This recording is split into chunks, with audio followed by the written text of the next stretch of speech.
Hi മക്കളെ, കുറെ സംഭവവികാസങ്ങളിലൂടെയാണ് NEET അല്ലെങ്കിൽ NTA കടന്നു പോകുന്നത്. നമ്മളെല്ലാവരും കേട്ടുകൊണ്ടിരിക്കുകയാണ് അല്ലെ. നമ്മളുടെ നീറ്റിന്റെ ചോദ്യപേപ്പർ ചോർച്ച ഗുജറാത്തില്, ബീഹാറിൽ, അതേപോലെ ജാർഖണ്ഡിൽ കഴിഞ്ഞ ദിവസം ജാർഖണ്ഡിൽ പേപ്പർ ലീക്ക് ഉണ്ടായിട്ടുള്ളത് കണ്ടു. അതേപോലെ ഗുജറാത്തിൽ അതിന്റെ ക്രമക്കേടുകൾ നമ്മൾ കണ്ടു. അതേപോലെ ബീഹാറിൽ പേപ്പർ ലീക്ക് ആയതും 24ഓളം പേരെ അറസ്റ്റ് ചെയ്തു. ജാർഖണ്ഡിൽ 7 പേരെ അറസ്റ്റ് ചെയ്തു. അങ്ങനെ തുടങ്ങിയ സംഭവബഹുലമായ കാര്യങ്ങളാണ് നടന്നുകൊണ്ടിരിക്കുന്നത് നീറ്റിന്റെ കേസിൽ. അതേപോലെ തന്നെ അതിന്റെ ഇടയിലൂടെ നമുക്ക് അറിയാം NTA കംപ്ലീറ്റ് കുറെ എക്സാമുകൾ റദ്ദ് ചെയ്യുകയാണ്.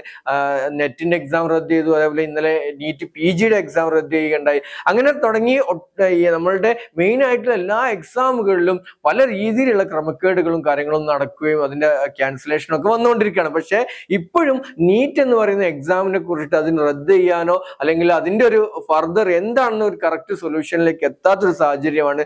പല രീതിയിലുള്ള പ്രഷറുകളും ഗവൺമെന്റ് അടുത്തേക്ക് വരുന്നുണ്ട്. അതിന്റെ ഫലമായിട്ട് എന്നോണം ഇന്നലെ ഇപ്പോ CBI ഒരു അന്വേഷണത്തിന് ഉത്തരവിട്ടു. അത് വലിയൊരു പോസിറ്റീവ് ചേഞ്ച് ആണ്. ഇതിലുള്ള ക്രമക്കേടുകൾ കണ്ടെത്താനും ഏതൊക്കെ സംസ്ഥാനങ്ങൾ ഇത് വ്യാപിച്ചിട്ടുണ്ട് എന്നൊക്കെ അറിയാൻ വേണ്ടിയിട്ട് CBI ഒരു അന്വേഷണം നടക്കുകയാണ്. അതിൽ അതിന്റെ ഒരു പുരോഗതി വരുന്നതിനനുസരിച്ച് നമുക്ക് ഇതിന്റെ ചിത്രങ്ങൾ റീനീറ്റിന്റെയോ അല്ലെങ്കിൽ കൗൺസിലിംഗിന്റെതാണോ എന്നുള്ള ചിത്രങ്ങളൊക്കെ തെളിഞ്ഞു വരും. അതേപോലെ തന്നെ ജൂലൈ 8-ാം തീയതി അതിന് കൂടെ തന്നെ ഇന്ന് നമ്മളുടെ റീനീറ്റിന്റെ കുട്ടികളുടെ എക്സാം നടക്കുകയാണ്. ജൂൺ 30 കൂടി അതിന്റെ റിസൾട്ടുകൾ പ്രഖ്യാപിക്കും. എന്നിട്ട് ജൂലൈ 6-ാം തീയതിയാണ് നമ്മുടെ കൗൺസിലിംഗ് പ്രോസസ് ആരംഭിക്കുക. കൗൺസിലിംഗ് പ്രോസസ് ആരംഭിച്ച് 8-ാം തീയതി 2 ദിവസം കഴിഞ്ഞിട്ടാണ് 8-ാം തീയതിയാണ് സുപ്രീം കോടതിയിൽ ഈ കേസുകളൊക്കെ എടുക്കുന്നത്. അതിലൂടെ ഉള്ള കാര്യങ്ങളിലൂടെ അതിന്റെ ചർച്ചകളിലൂടെ വാദപ്രതിവാദങ്ങളിലൂടെയൊക്കെ ഒരു തീരുമാനങ്ങളിലേക്ക് 8-ാം തീയതി 9-ാം തീയതി ഒക്കെ ആയിട്ട് എത്തുമെന്ന് നമുക്ക് പ്രതീക്ഷിക്കാം.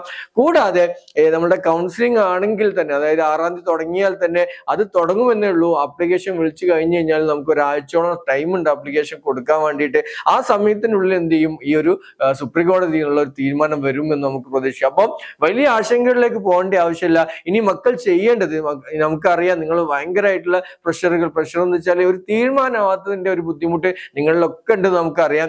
അതിന് ഒരു പോംവഴിയായിട്ട് ഞാൻ പറയല്ല, എങ്കിലും നമുക്കൊരു റീനീറ്റ് എന്നുള്ളത് ഒരു 1% പോസിബിലിറ്റി ആണെങ്കിൽ കൂടി നമുക്ക് എന്ത് ചെയ്യാം, ഇപ്പൊ ഒന്ന് പ്രിപ്പയർ ചെയ്ത് തുടങ്ങിക്കഴിഞ്ഞാൽ, ഒരു ചെറിയ ഷെഡ്യൂളൊക്കെ വെച്ചിട്ട് പ്രിപ്പയർ ചെയ്ത് തുടങ്ങിക്കഴിഞ്ഞാൽ നിങ്ങൾക്ക് പെട്ടെന്നുള്ള ഒരു ഒരു വലിയ നീറ്റിന്റെ ഒരു റീനീറ്റ് എന്ന് പറഞ്ഞ ഒരു പെട്ടെന്ന് ഒരു സുപ്രഭാതത്തിൽ വരികയാണെങ്കിൽ നിങ്ങൾക്ക് ഒട്ടും ആശയക്കുഴപ്പമില്ലാതെ അതിലേക്ക് പെട്ടെന്ന് ഇറങ്ങി ചെന്നിട്ട് പ്രിപ്പയർ ചെയ്ത് നല്ല സ്കോറിലേക്ക് എത്താൻ മക്കൾക്ക് കഴിയും. അതുകൊണ്ട് ആ ഒരു സംശയത്തിന് നേരിൽ നിൽക്കാതെ പെട്ടെന്ന് തന്നെ ആ ഒരു രീതിയിലുള്ള പ്രിപ്പറേഷനിൽ തുടങ്ങിയാൽ നല്ലതാണ്. അതുകൊണ്ട് അർത്ഥമാക്കുന്നത് റീനീറ്റ് വരും എന്നുള്ളതല്ല, വന്നാൽ നമ്മൾ അവിടെ ആശയക്കുഴപ്പത്തിലാവാതെ മുന്നോട്ട് പോകാൻ വേണ്ടി മാത്രമാണ്. ഇത് നിങ്ങൾക്ക് ഒരു ഷെഡ്യൂൾ വേണമെങ്കിൽ ഒരു 39 ഡേയ്സിന്റെ ഒരു ഷെഡ്യൂൾ ഒക്കെ നമ്മൾ ഓൾറെഡി പ്രിപ്പയർ വെച്ചിട്ടുണ്ട്. അങ്ങനെ ആവശ്യമുള്ളവർ നിങ്ങൾക്ക് എന്ത് ചെയ്യാം, നമ്മളെ കോൺടാക്ട് ചെയ്യാം.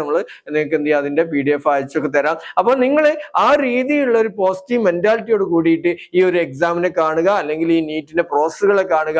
എന്നിട്ട് 2 രീതിയിലുള്ള എക്സാം ആയാലും കൗൺസിലിംഗ് ആയാലും ഉള്ള കാര്യങ്ങളിലേക്ക്, പ്രിപ്പറേഷനിലേക്ക് അല്ലെങ്കിൽ അതിന്റെ കാര്യങ്ങളിലേക്കൊക്കെ പോയി മുന്നോട്ട് പോവുക. എപ്പോഴായാലും ടാർഗറ്റ് നിങ്ങളുടെ കൂടെ ഉണ്ടാവും. എന്തിനായാലും നിങ്ങൾക്ക് വേണ്ടി ഇൻഫർമേഷൻ പാസ് ചെയ്യാനും നിങ്ങൾക്ക് വേണ്ടി കാര്യങ്ങളൊക്കെ ചെയ്തു തരാൻ വേണ്ടിയിട്ടും ടാർഗറ്റ് നിങ്ങളുടെ കൂടെ ഉണ്ടാകും.